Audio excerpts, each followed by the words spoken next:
C'est-à-dire que ma grand-mère, elle est arrivée aux urgences, 90 ans, bon, elle a 90 ans, elle a Alzheimer, elle est pas en très bonne forme, mais bon, elle vit. Elle avait une infection pulmonaire et elle a été admise et très vite, un médecin nous a dit, avec ma tante, si la situation se présente, on ne la réanimera pas.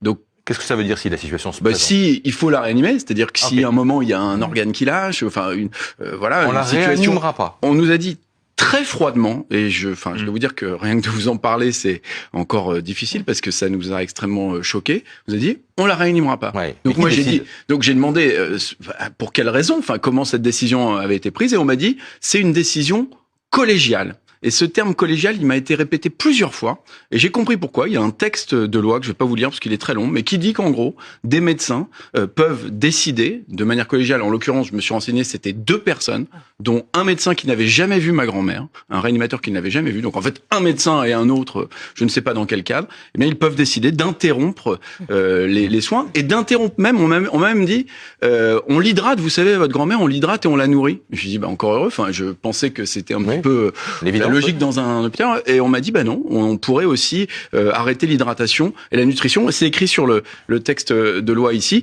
et franchement ça a été très choquant, et ça nous a été dit, je finis là-dessus, par 3 médecins différents, de la même manière, et de la même manière extrêmement froide, sans aucune empathie, sans aucune explication.